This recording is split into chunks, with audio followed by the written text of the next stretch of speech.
they were over here. They came over here, and 3,000 of our people were killed. It was a terrible, terrible thing to happen. And yet the real job should be why and what were the motivations, what's going on. So we go over there with the argument, well, we got to go over there and fight them. But we went over there, and we've lost 5,000 more Americans. And we've had 30,000 severe injuries, people losing arms and legs and eyes. We've displaced 1 million people. No, 1 million have died. 2.5 million people were displaced. And there are more people. Those people have long memories. I say Americans they remember nothing. And the people in the Middle East, they forget nothing. They remember everything. So those memories go for a long time. So this whole idea, all we did was make it easier for them to get us. As a matter of fact, Osama bin Laden actually said that we're going to get you over here where it's easier. But then he said, we're going to bankrupt you. He says, we're going to bog you down, just like you helped us bog down the Soviet Union. One time that's what we were doing. His allies doing the same thing. You'd think they would learn, but they never do. So that is why I anticipate that the bankruptcy will be coming. On this whole idea about whether or not we should be optimistic or pessimistic. Ronald Reagan had, an upbeat, and he was optimistic. And politicians sort of like to follow. Everybody has to be optimistic. Tell you things are okay, things are doing good, bright side tomorrow. But I think that we have to understand that a little bit better. I think the optimism doesn't come from just talking about a good time tomorrow and everything is going to be okay. I think optimism comes from telling the truth, having transparency, and no secrecy in government, and letting the people know where we stand.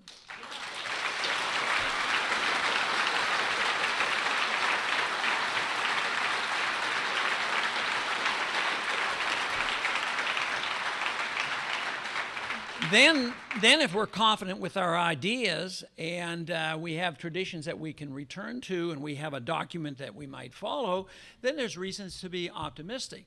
On the other side of the coin, if there's total denial, if they won't admit the truth, if there's secrecy and all we hear are the lies, if I can't even go to a briefing because I don't expect to get any information, the people, you must think, who am I going to listen to? Who do we believe in Washington? How can then when they can turn around and say, it's okay, we're going to take care of you. Do your kids need education? We're going to give you money. Oh, they need health care. We're going to give you free health care. Oh, you need a house. We're going to give you a house. Well, we own the car companies now. We're going to make sure your car companies are safe and sound. Insurance company. We own the banks. We'll bail you out. We have all the insurance in the world.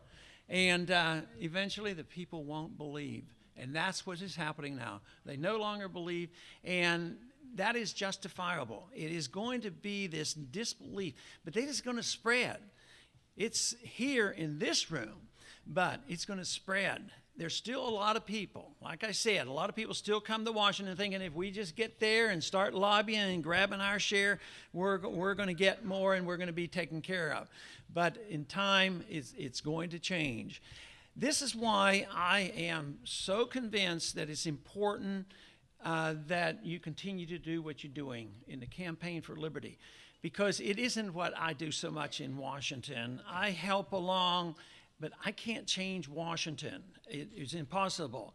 I give a speech. Sometimes somebody listens, sometimes not. A few of you might hear of it. But the program, the solution comes from you at the grassroots level. People so often ask me, well, what should I do?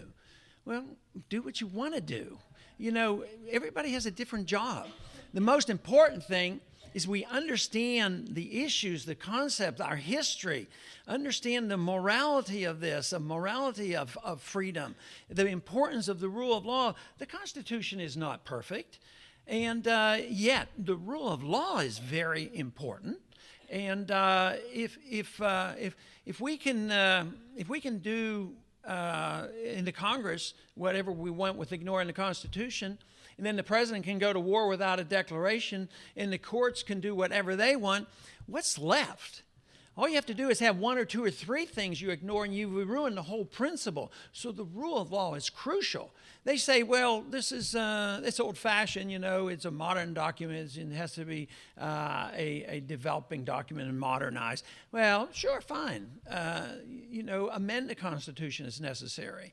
But fortunately, it hasn't been amended too much. Unfortunately, it's been too often ignored. So we do have the tools. We need the energy. We need the people to study and understand, and that's why I am encouraged, because I think there are a lot more now than ever before. There were so many people out there that weren't so young that knew about this and understood it, have been studying it, and have read about it, but then the attractiveness of these views to young people really should encourage all of us, because this will make all the difference. Have you ever watched on television when there are attempts at overthrows or revolutions taking place in other countries? Usually on campuses. Just think of Tiananmen Square. Even though that ended badly, China changed to some degree, but it was the young people who get energized, and that's why it's so important. So when I see young people and they tell me why they're interested in this, and not one single one, and it isn't just 5 or 10, it's literally hundreds, not one comes in and says, well, we want a Pell Grant. It isn't that. So, but this whole idea, but really, enjoyment in life comes from self-reliance and the idea that we can take care of ourselves, and only liberty can provide that for us.